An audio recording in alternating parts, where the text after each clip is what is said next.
Normal delivery అనగానే first అందరికీ మైండ్‌లో గుర్తొచ్చేది పెయిన్.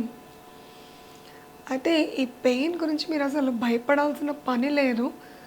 మీరు ప్రెగ్నెన్సీలోనే యోగా చేయడము, కొన్ని ఫిజికల్ యాక్టివిటీస్ చేయడము అండ్ మెడిటేషన్ చేయడము, ఇలా మీరు ఫిజికల్‌గా, మెంటల్‌గా ప్రిపేర్ అయితే గనక మీరు ఈ పెయిన్స్‌ని హ్యాపీగా భరించగలరు.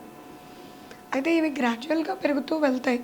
అండ్ ఆ టైంలో మీరు కొన్ని మసాజెస్ ద్వారా, కొన్ని ఫిజికల్ యాక్టివిటీస్ ద్వారా అవి తగ్గే ప్రయత్నం గూడా చేయొచ్చు. అంటే పూర్తిగా తగ్గదు. కాకపోతే కొంతవరకు తగ్గుతుంది. మీరు గనుక ధైర్యంగా ఉంటే ఈ ప్రాసెస్ పూర్తిగా మీరు భరించగలరు. ఒకవేళ మీ పెయిన్ కెపాసిటీ తక్కువగా ఉంటే ఎపిడ్యూరల్ అనస్థీషియా కూడా ఉందండి. అంటే ఇందులో మీకు వీపుకి ఒక ఇంజెక్షన్ ఇవ్వడం ద్వారా ఈ పెయిన్ అనేది కంప్లీట్‌గా రిలీవ్ అవ్వదు. బట్ 70-80% తగ్గి మీకు జస్ట్ కాంట్రాక్షన్స్ అనేవి తెలుస్తూ ఉంటాయి. సో, ఈ విధంగా మీ హస్బెండ్ సపోర్ట్‌తో, ఫ్యామిలీ మెంబర్ సపోర్ట్‌తో, అన్నిటికంటే ముందు మీ గైనకాలజిస్ట్ సపోర్ట్ తోటి హ్యాపీగా నార్మల్ డెలివరీకి ప్రొసీడ్ అవ్వచ్చు.